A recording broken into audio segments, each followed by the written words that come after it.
Hi there, and welcome to another episode of the Building My Freedom Business podcast. My name is Eric, and today's guest is Tim Tavender from timtavender.com. And Tim offers performance-based support to grow your online business.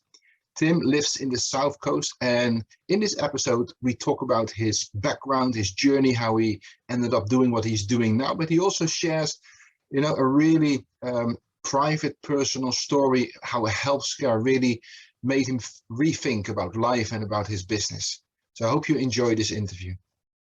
All right, I want to welcome my next guest, Tim Tavender. And Tim, welcome to the Building My Freedom Business podcast. It is nice to talk to someone who actually lives so nearby, even though we're still on Zoom.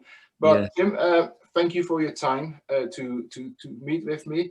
And I have looked into your story, and I am really curious because I think I am one of your future potential customers. So definitely want to go and take a deep dive there. But before we do that, can you just share a bit about your background story? Have you always been an entrepreneur? How did you become involved in entrepreneurship?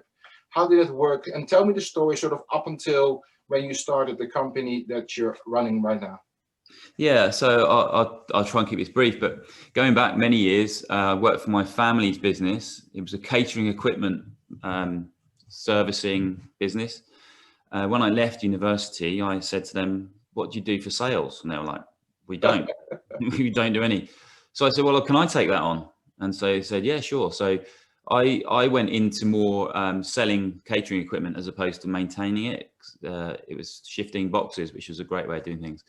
And by the age of 21, I was actually 22. I was actually taking kitchens, completely building them. These were for like colleges and universities and schools and stuff. And it sort of grew and grew. Yeah. But it wasn't what I wanted to do. I did a sports science degree, so I left them in good shape, having started pretty much a new part of their business. And I briefly went off into work for another company for about a year or two in fitness, and then set my own fitness business up down here in the South. And actually, I do remember having a conversation with a guy at a networking event, and at this time I was working for the fitness company in London that I was currently with, and I was telling him of my plans to come and start my own business. And he just looked at me and he said, "Are your parents in business?" And I said, "Yeah, how did you know?" And he just said, "Statistically speaking, that you would want to start your own business having witnessed that growing up." Yeah. And it was right. And that's kind of, I think for a lot of people that might be listening, might be thinking, well, yeah, I had some exposure to going your own path. And so that was always in me, I think. And so I started my own fitness business up in 2002, basically going to people's houses, training them. I do remember a conversation with a business advisor that the local government used to do these things where you get this free advice. And he just looked at me and said, "It's not going to work. Give it up. Go and work in a gym." That's what he said. I said, "Well, thanks for your advice, but I think I can make this work." And so that fitness business is still going today, and that's 19 years later. And anyway, about 2005 or so, me and my business partner, we were like, our life circumstances had changed. We both were getting married and thinking about families, and how we were sort of talking about how we were going to grow the business. We had different ideas. So I kind of left that business, handed it all over to him. And did my own thing for a bit, and then I moved into digital marketing because I sort of felt that I couldn't be a fitness trainer forever, and I had this thing in my mind that when my fittest client was fitter than me, it was time to start thinking about moving on, and it happened. So I was like, right, okay, I was struggling to keep up this guy, so I was like, right, okay, what do I do? So, but how did Tim? Can I ask you, how did you then shift from fitness to digital marketing? I mean, did you run into a few people? Did you start reading some books? Or how did that work? So me and my business partner is also called Tim. He was very much admin based. He took care of all that side of things. I was rubbish at that. And I did all the marketing. So back when we started, we were like Yellow Pages, Yeah. we were like radio, local newspapers, leafleting through doors, networking, all those kind of things, way before Facebook and Google. And when they came along, it's like, what's this? You know? And it changed marketing on its head, didn't it? It was like suddenly people are searching for you. And so I looked into that. We hired a company, they ripped us off. Yeah. And so I started looking into it more, and I started to learn how you get pages ranked in Google. And I started to look into more things. So I created this online fitness business back in about 2006. This is before the stuff you've got now. Yeah. And I worked out how to rank it in Google, and I was really good at that sort of stuff.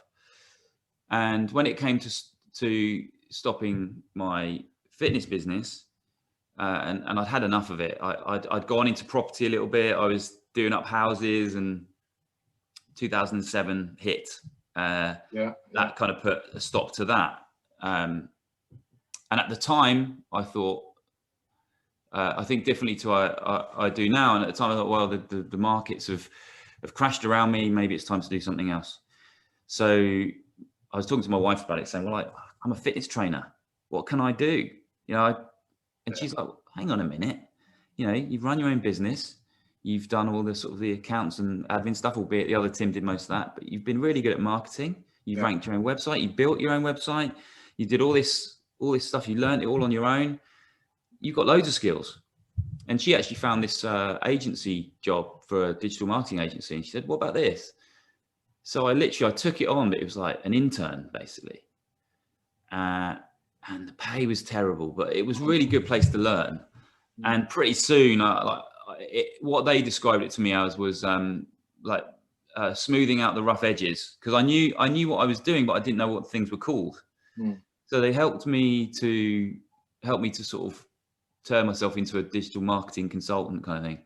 And actually, I really took it on. I did so much work outside of my job. I did so much learning and training and stuff like that. And I'm a bit like that. A lot of people will be listening to this because they're listening to a podcast about business, to be the same sort of person. Yeah, they want to learn, they want to absorb, and I was very much like that. And I could see this as something that would take me through to the rest of my life. If I learned skills in digital marketing, then that's something I could do forever. And I was very excited about it. And so I started this business up in 2010 after working for this agency for a couple of years, maybe 15 months or something. And I set my own thing up. And I remember leaving that job on the Friday and starting my own thing up on the Monday with no clients. I thought they'd put me on gardening leave. I thought I'd be like, I would have these 6 weeks of, pay to get my own thing set up. But no, they're like, no, you're carrying on to the end sort of thing. So I gave myself a month. I got a month to replace my income. Wow. And I did it in like 3 weeks or something, and then some. And I thought, wow, this is good. I can do this. So since then, that was April 2010. I've been working in digital marketing. So at first it was SEO and pay-per-click. Then there was a little bit of email marketing come in, and then I'd build the old website for other people because I'd done my own sites, and tried a bit of affiliate marketing and all those kind of things that everyone tries. And so that's where work-wise, that's where sort of I did my apprenticeship, if you like, in the digital marketing world. But one thing, working in the agency, one thing that really struck me was we would talk to clients all the time about, like, we'd do reports for them. We've got you this much traffic. We've got this many visitors to your website.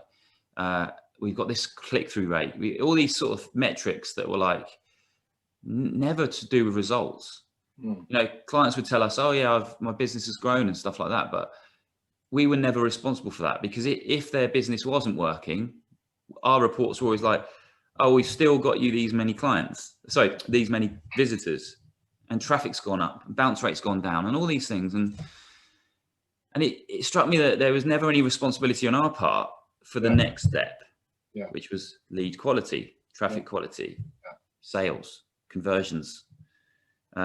And so I started to look into that more and think, right, if I'm going to work with clients, I need to help them to do well. Tell me the name of your company. So the name of my digital consultancy part of it was the marketing HQ. So that's how I sort of operated for years. And the website's there and stuff. But more these days, I've sort of moved more into a personal brand type thing, because I never wanted a business. I never wanted an agency. I never wanted bums on seats. Yeah. I always was quite happy working on my own. So no, I get that. And, you know, before I want to move on into some further questions that I have about your business, because I'm very curious about it. You know, I looked at your website and I could see you're a family man. You know, you write about your wife with beautiful words. And there's an incredible, beautiful story on there. And I just want to move away, because business is great. You know, we do business because it meets some of our needs.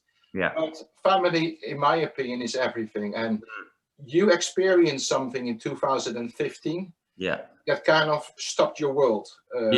Dramatically. And I don't know for how long before that, and we're going to talk about in a moment what that is, but I don't know for how long it was affecting you in doing your business properly before that, but could you share that story, what happened to you in 2015 and what the beautiful outcome was of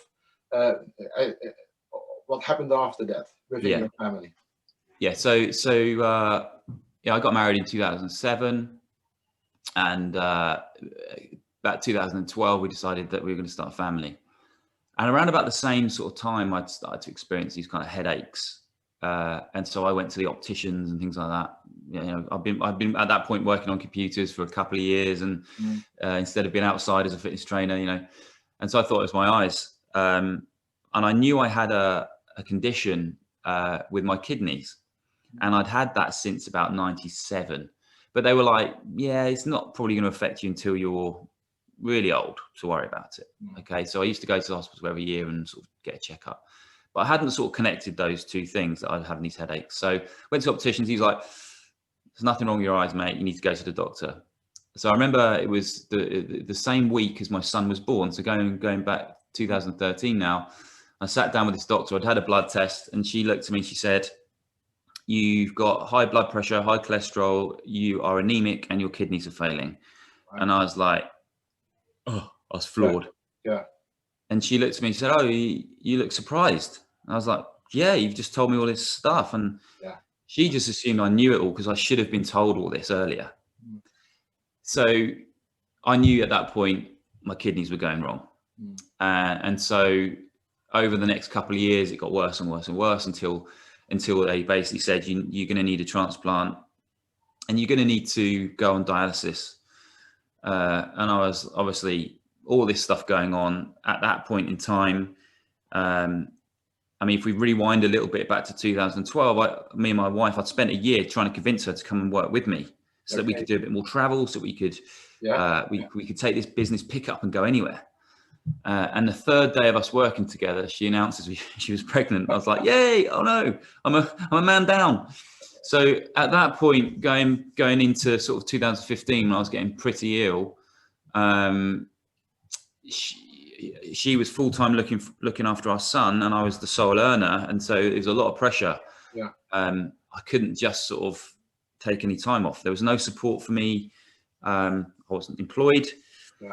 So it was tricky, but the good thing was that I was in this role that meant I could sit there without my laptop. I could work from home. I could, I remember the amount of times I'd be in the hospital with my laptop in the cafe at the hospital.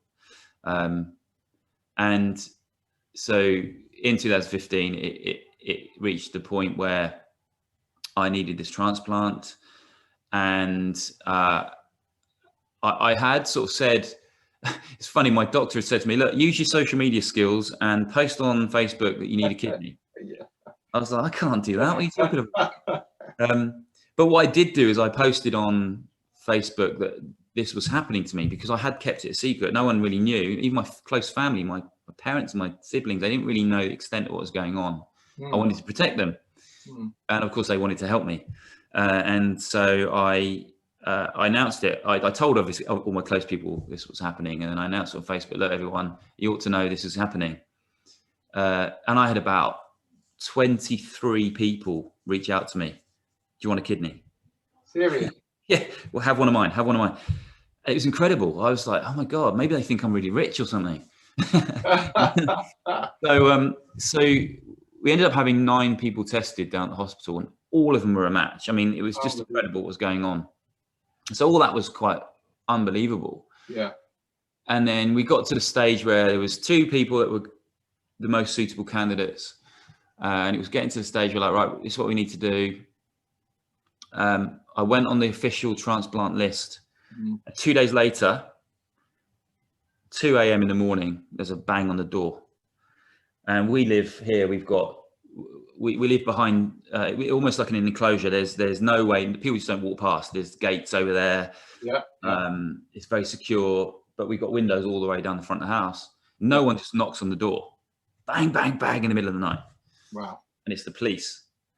And I'm like, oh my God, did I pay my car tax? I'm like, yeah, I was half asleep. And basically they'd been trying to phone me that this kidney had come up after 2 days on the list, which is unheard of.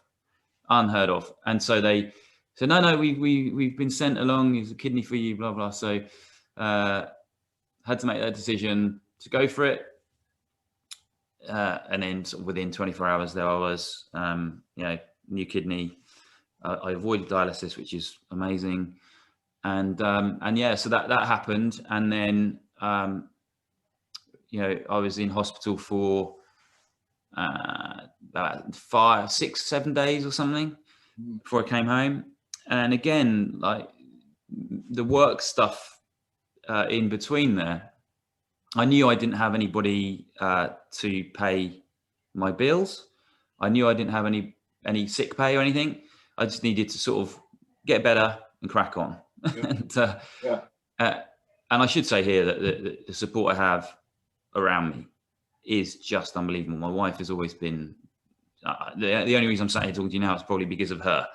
And obviously my son, who was only 2 when it all happened. And so, there I was, 10 days after my big op, sat down at my computer, working. And so there was a few things around that time that made me think I need to change all this up. I can't have this situation where I'm relying on, these clients. And your second child was given a special name. What was that? Yes. So he's called Neo. Neo. And he's only here because, so after the operation, I was on this medication. I'm on this medication every day for the rest of my life. But one of them was a very severe medication. They said, whatever you do not have children while you're on this medication, and for 18 months afterwards. So 18 months after my operation, I'm off this drug now for 18 months. And they're like, if you want to have kids, you can. And we were like, do you know what? Our oldest son is about to go to school. We've got everything back on track. We're at this stage where we either do it now or we don't do it. We're happy with one child, which we completely were. Yeah. And one day, Ursula comes through and says, check this out. She hands me a pregnancy test. Like, oh my God. And so it was, it was just a miracle that he was born. And so Neo, the name means the gift. Yeah. And so he is very much, we see him as a gift to us. It's beautiful. I love that story, but also I can possibly see that your family is a big why in what you do. Yeah. But also I was thinking back, even though your kidney came from a list or came from another place, that must have been one of the most successful Facebook marketing campaigns that you've done. You've got so many people to respond to provide a kidney. That's just amazing. It shows the goodness of people and possibly also who you are as a person in this world, that people connected to you willing to do this. So just blessed. I mean, I'm not a religious person, but there's lots of people. There was a friend of ours, she told me that at her church they were praying for me every week, and none of these people knew me. And I actually said, I'll come up and I'll come and thank them. And then the operation went ahead. It was like, before that I was like, I'll come and see them and say thank you for their energy and their support and their positivity, because It all helps. And actually, one thing I would say here is that if you are experiencing something that like that, like a health issue or anything like that in your life that's big and it's consuming you, don't underestimate the power of sharing that with people. The outpouring of love, the support, the messages from people, like messages from people that I didn't know that well, but were messaging me daily. How are you? Yeah. You know, the power of story and all that kind of stuff. It's so powerful, and I just believe that the energy, the positivity, the vibes I got in that time kept us all going. Yeah. No, I resonate with that. You know, in our pre-chat before the interview, I shared with you that in 2010 we took our son out of the education system because we found something that we wanted to do ourselves. And I also went to my church and we spoke the story. We showed the film and everything. And you know, 22 people signed up to join, to give it a time voluntary for years, for weeks. And even now we have people who are still closely connected in our lives because of that. So yeah, definitely. I'm going to make a crazy shift here. Yeah. Because go from that, but 6 years later, it's now 2021. Yeah. Tell me about, and I know that we're running out of time a bit, but tell me about currently your ideal customer. Right. Who is your ideal customer? Okay, so I had a bit of a shift in what I do. I'll try and be quick with this. No, I'm not in a hurry, but I'm respectful of your time. So. Oh, I'm fine. Yeah, I'm fine if you are. Yeah, that's cool. Doing lots of marketing for lots of different types of business over a period of time, you get to know a lot of skills. Yeah. And I posted this in the Superfast Business journal post that I felt like I had all these skills, but for the longest time I think, should I just go down in one thing, pick one thing, go for it, do it? And actually I couldn't ever sort of get to that one thing. And so I kind of stumbled across partnerships. Yeah. I tried a few in the past over the last 7-8 years, and I didn't do my due diligence enough. And so I learned some lessons along the way. And so I've managed to get to a stage now where I'm having got a few successful revenue share partners, that's where I want to do. And that's where my next 10 years is going to be, because I can help people on a more profound level than just traffic or just, lead gen or something. And so my ideal customer now are people that are experts in their field, right? Yeah. So they've got something to say. They want to transition maybe from a successful business they've got at the moment that requires a lot of their time to one that they can leverage. So courses are ideal for that. Yeah. That they aren't particularly tech savvy, but they understand that they need to use technology to create those levers. And they maybe even they're an author, maybe they've published content before, and they're quite happy to invest in themselves. Yeah. And in generating more business. So people that have got a course out there that are struggling with sales, maybe they've got to a certain point organically and they want to scale it up with paid traffic. They want to build a list. They want to market to that list. Those sort of people out there. A great example is a client at the moment. He's a pediatric chiropractor. He's one of the best in the world at what he does. He wrote a book on the subject, and we turned that book into a course. And now we sell that course. He's pretty passive with it, I've got to say. He runs a community, but that's all. I take everything else on. And we did about $100,000 last year just from that one course, and I think we can definitely grow it to much bigger. Yeah. And he literally his hands off. That's money that comes into him, pure profit. We've not spent any money on ads so far, so that's why I can say we definitely can grow it. And so that's an ideal customer for me, because we can look at his business and go, right, we can grow this. And I'm a revenue share partner as opposed to just a fee for services. Yeah. So it works really well for both of us. It's a classic win-win. And is there are you expecting like this person that comes to you to have a minimum sort of earning already? I mean, are you looking at a specific someone who's already out there with the course and is earning a specific amount, and you help them to grow that, or even someone who has created a brilliant course, and let's say you can see it's a brilliant course, but they are just really horrible at marketing, and you can see the potential. Tell me, how does that work? So now a quick win for someone like me, and you see it a lot out there, would be someone who's already got a massive list, someone who just needs, someone with some copywriting skills or some ad skills or something to come along and help them. Now that's an easy, quick win, and those would be ideal clients to work with. However, I'm also happy to work with people right at the other end. Like, I've seen it, I've helped this particular guy and another one who was zero when we started, to generate lots and lots of income for them.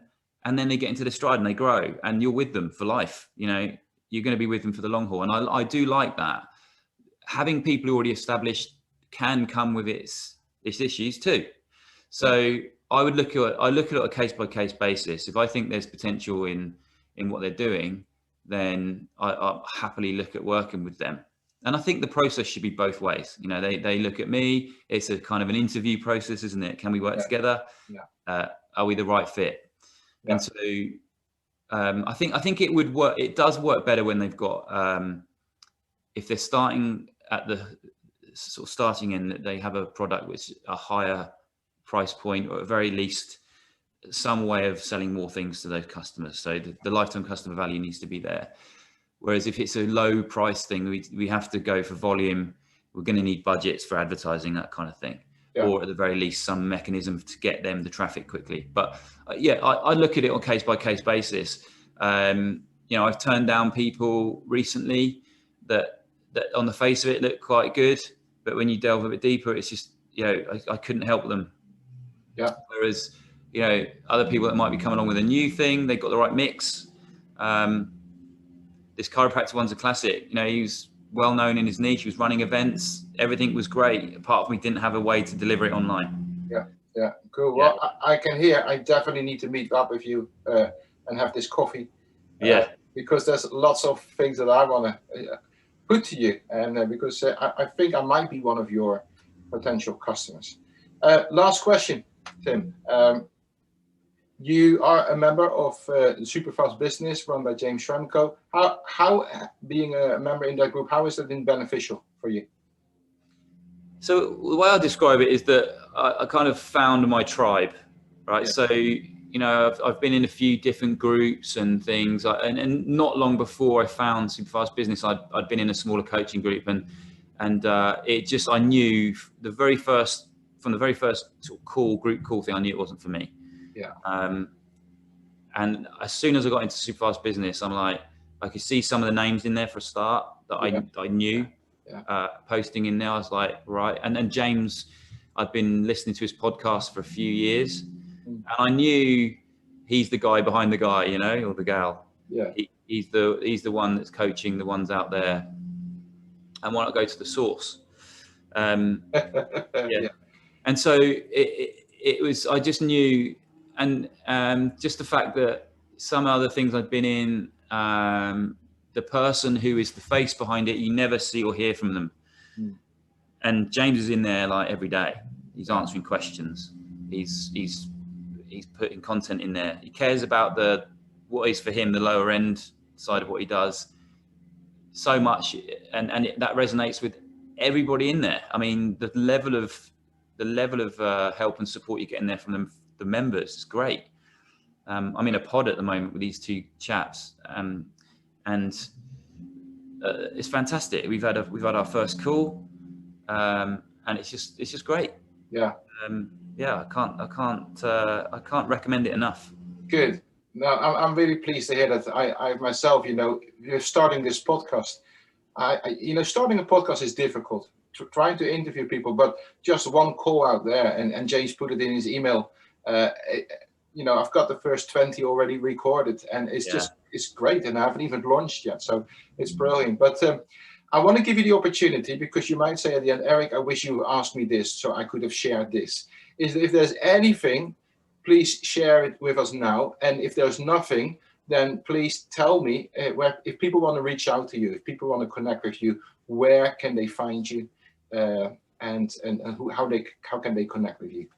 Yeah, well, I mean, my name isn't exactly the most common name, Tim Tavender, so if you search in Google, I think I'm one. Although I did try and connect with another Tim Tavender on Facebook once, and he just ignored me, which was a bit of a shame. I thought, yeah, we got to stick together, us Tim Tavenders. But yeah, just go to timtavender.com, and you'll find everything you need to know there, or just find me on LinkedIn or Facebook. I mean, I like to think I'm an approachable sort of person, and I'll give anyone some time if they want to connect and say hello. Good. Yeah. Tim, thank you for your energy, man. No. I am really pleased to hear part of your story.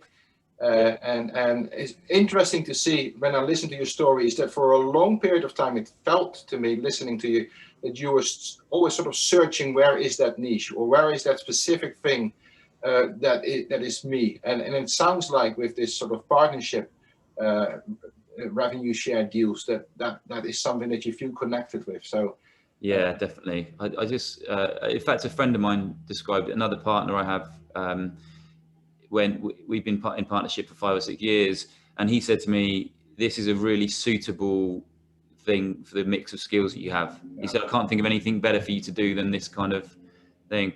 Yeah. And actually, the thing that resonates with me is what James talks about in his revenue share. If you're in the SFB, go and check it out. It's a revenue share training.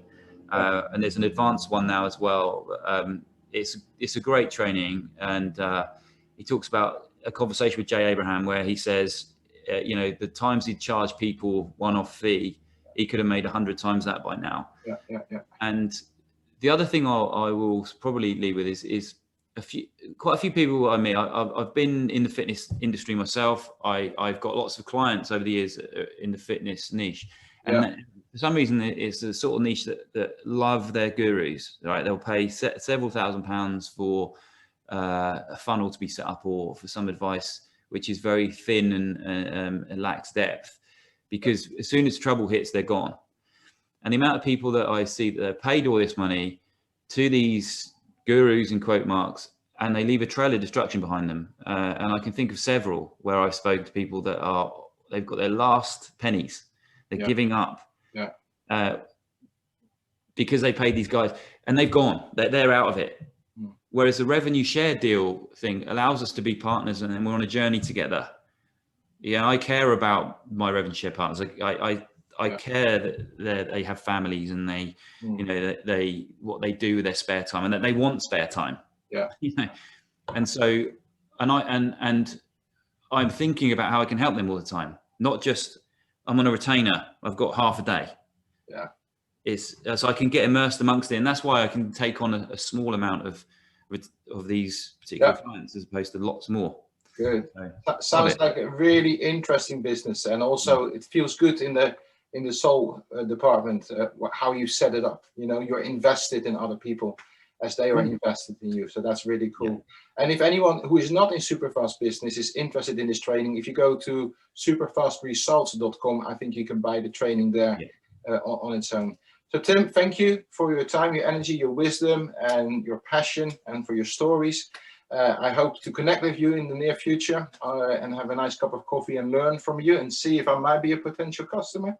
And I look forward to seeing you in the community and connect with you there. Likewise, Eric. Great to meet you. Thanks for having me. Take care.